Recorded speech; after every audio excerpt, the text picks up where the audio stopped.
مار پیٹ کر ظلم کرنے کے بعد شاید ہی کوئی شوہر ایسا ہوگا جس نے زوجہ سے کبھی معافی مانگی ہو کہ زیادتی ہو گئی معاف کر دینا. وہ ظلم کرنے کے بعد بھی اپنے آپ کو حق بجانے سمجھتا ہے. یہ غلط رویہ ہے. زوجہ پہ ظلم کرنا، اس کو پریشر میں لے کر آنا، ٹینشن میں مبتلا رکھنا، ذہنی اذیت میں مبتلا کرنا، یہ ہمارے نبی کی سنت نہیں. اس لیے کوئی بہن سن رہی ہوں جن کے ساتھ ایسا ہے اور شوہر بھی بیٹھے ہوں تو انہیں بھی اجازت نہیں ہے کہ جب شوہر واپس آئے تو کہیں کہ دیکھا آج تو تمہارا سارا پول کھول دیا مفتی صاحب نے، تم نے بڑے ظلم کیے تھے، مجھ سے معافی مانگو. آپ ایسا نہیں کیجیے گا. میں آپ کی نمائندگی کرتا رہا ہوں. اور یہ بھی یاد رکھیے کہ اتنی نرمی بھی صحیح نہیں ہے کہ عورت سمجھے کہ اب تو یہ غلام بن گیا، اب تو جو مرضی کرواؤ. بہنیں بھی اچھی طرح یاد رکھیں کہ شوہر کو غلام بنانے کے لیے تعویذات حاصل کرنا حرام ہے. اللہ تعالیٰ نے شوہر کو حاکم بنایا، محکوم نہیں. آپ اگر اس لیے تعویذ لینے جائیں گی کہ یہ بالکل میرا غلام بن جائے، اپنی ماں کی نہ مانے میری مانتا رہے، یہ غلط طریقہ ہے. تو اس لیے مرد حضرات یاد رکھیے، نبی کریم صلی اللہ علیہ وسلم نے ارشاد فرمایا کہ اللہ تبارک و تعالیٰ نے ہر ایک کو حاکم بنایا ہے اور اس سے اس کی رعایا کے بارے میں سوال ہوگا. حضرت عمر فاروق رضی اللہ تعالیٰ عنہ تو یہ فرمایا کرتے تھے اگر نہر فرات کے کنارے ایک کتا بھی بھوکا سو گیا تو عمر سے میدان محشر میں اس کی بھوک کا سوال ہوگا. منصب حاصل کرنا بڑا آسان ہے، منصب حاصل کرنے کے بعد اس سے عیش عزت آرام حاصل کرنا بڑا آسان ہے، لیکن اللہ کی بارگاہ میں اس کا حساب دینا انتہائی دشوار ہے. ایک ایک چیز کا حساب ہوگا. عزت ایسے تو نہیں دی اللہ نے، منصب اس لیے تو نہیں دیا، مال و دولت اس لیے تو نہیں عطا فرمائی، ایک ایک چیز کا حساب ہوگا. عمر فاروق رضی اللہ تعالیٰ عنہ کا انتقال ہوا، شرح صدور کی روایت.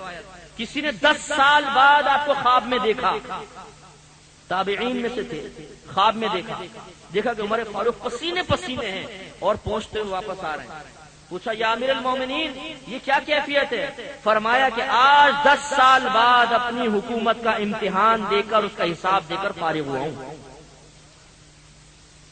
اس لیے یاد رکھیے کہ حاکم بن جانا بڑا آسان ہے، عدل و انصاف کو اپنے ہاتھ میں رکھنا بہت مشکل کام ہے. اس لیے اپنی زوجہ کے معاملے میں خاص طور پر نبی کریم نے اپنے آخری خطبے میں فرمایا کہ میں تمہیں تمہاری بیویوں کے معاملے میں ڈراتا ہوں، اللہ نے انہیں تمہارا محکوم بنایا ہے، ان پہ ظلم ہرگز مت کرنا. اس لیے میرے پیارے بھائیوں، جب بھی زوجہ پر ظلم کرنے کا ذہن بنے وہی زنا والی حدیث یاد کیجیے گا، اس حکمت کو یاد دیکھیں، ذرا نبی کی حکمت دیکھیے. فوراً یہ ذہن میں جائیے گا اگر میری بیٹی ہوتی اور اس کے ساتھ کوئی اس قسم کا رویہ کرتا، مثلا میرا داماد کرتا، تو کیا میں اس کو پسند کرتا؟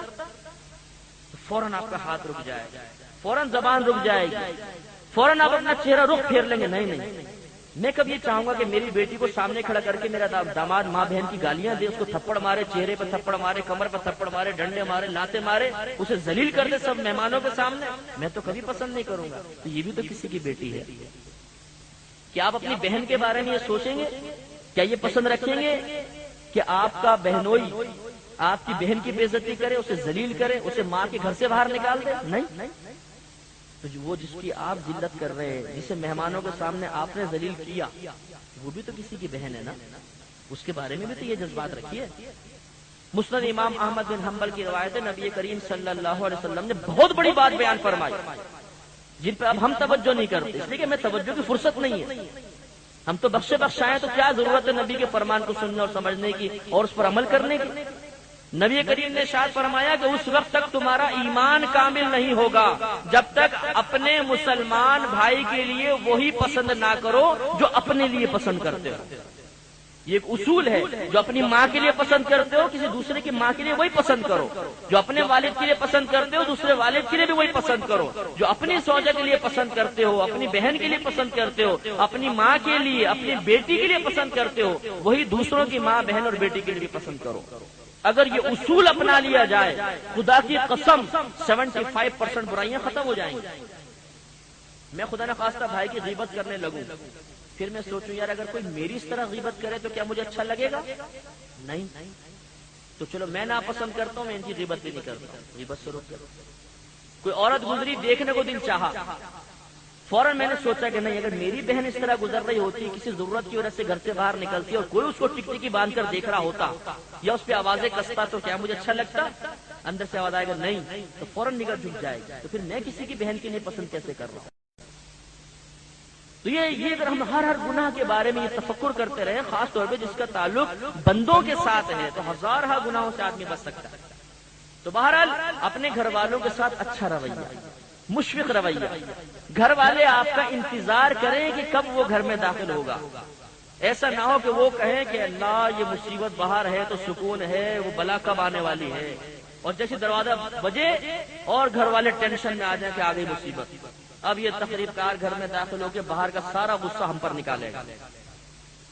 اور یہ بھی میں نے دیکھا، باہر لڑ جھگڑ کر آئیں گے، وہاں ہمت نہیں ہوگی کسی کو کچھ کہنے کی، گھر میں داخل ہو کر یہ باہر جو بکری کا بچہ تھا یہاں کے شیر بن جاتا، او ببر شیر بھائی ہٹ جاؤ پیچھے، ببر شیر اندر آ گیا، اور پھر جو گھر والوں پہ چڑھنا دھمکانا اور یہ اور وہ، اور اسی کو ذرا باہر دیکھ لیں، کوئی اس کے سامنے لمبا چوڑا آدمی کھڑا ہو جائے نا تو وہ اس کے پاؤں پہ پاؤں رکھے گا تو اس سے معافی مانگے الٹا، کوئی بات نہیں بھائی معذرت چاہتا ہوں، میرا پاؤں ذرا آگے ہو گیا، آپ کے پاؤں کے نیچے آ گیا، معذرت چاہتا ہوں۔ اور گھر میں زوجہ کے اوپر یہی بہادر اتنا شیر ہوگا کچھ انتہا نہیں۔ تو یہ سب سوچنے کی باتیں ہیں، یہ چیزیں پریکٹیکل چاہتی ہیں، یہ عمل چاہتی ہیں، ایک تفکر ہے مسلسل چاہتی ہیں۔ صرف آپ کا سننا کافی نہیں، میرا بولنا کافی نہیں، صرف اقرار کرنا کافی نہیں، بلکہ تفکر کرنے کے بعد اپنا محاسبہ، اور محاسبے کے بعد عمل ضروری ہے، تب کہیں جا کے کام ہوگا، معاشرہ سنورے گا۔ ہمارے نبی نے ایسے تو انقلاب پیدا نہیں کر دیا، 40 سال تک عمل کر کے دکھایا، 40 سال 40 ایئر بہت بڑی بات ہوتی ہے، 40 سال تک اللہ کے حکم سے، پھر اعلان نبوت فرمایا، صفا پہ کھڑے ہو گئے، تمام قریبی رشتہ داروں کو بلا کے دریافت فرمایا، یہ بتاؤ اگر میں یہ کہوں اس پہاڑی کے پیچھے ایک لشکر جرار ہے جو عنقریب تم پہ حملہ کرنے والا ہے، تو کیا میری بات کو مانو گے؟ انہوں نے کہا ہاں، آپ نے کبھی جھوٹ نہیں بولا، آپ صادق امین، ہم آپ کی بات کا ضرور یقین کریں گے۔ تو فرمایا بس پھر میں تمہیں کہتا ہوں کہ ایک اللہ کی عبادت کرو۔ تو آپ غور فرمائیں کہ نبی کریم نے 40 سال تک عمل دکھایا، تو کفار بھی آپ کو صادق امین کہنے پر مجبور ہوئے، مسلسل 40 سال عمل بہت بڑی بات ہے۔ تو اس لیے ہمیں صرف 4 دن عمل نہیں کرنا ہے، 4 منٹ اس پہ غور نہیں کرنا ہے، بلکہ ہمیں بھی اپنی پوری زندگی اپنے نبی کے طریقوں کو اختیار کرنا ہے۔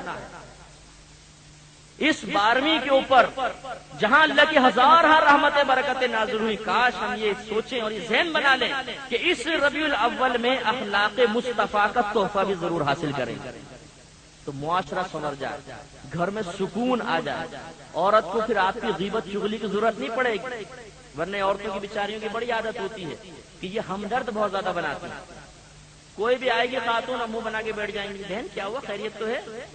اب بہن نے کیسٹ لگا دی، میرے شوہر نے یہ کیا، اس نے یہ کیا، اس نے یہ بولا، اس نے یہ ہوا، پوری کہانی۔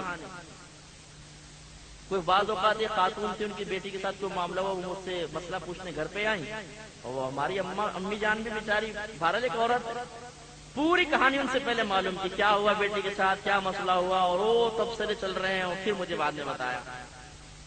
تو میں کبھی کبھی پیار سے اپنی والدہ کو منع کرتا ہوں، امی دیکھیں اس طرح نہ کیا کرے، کبھی کبھی غیبت بھی ہو جاتی ہے، کسی کی برائی نکل جاتی ہے۔ تو ہماری والدہ کہتی ہیں مجھے تو یہ سمجھ میں نہیں آتا کہ تم لوگ آپس میں بیٹھ کے کیا کرتے ہو، لگتا ہے تم منہ بند کر کے بیٹھے رہتے ہو، ہمیں تو سمجھ میں نہیں آتا اور کون سی گفتگو کرے۔ تو واقعی ہماری بہنوں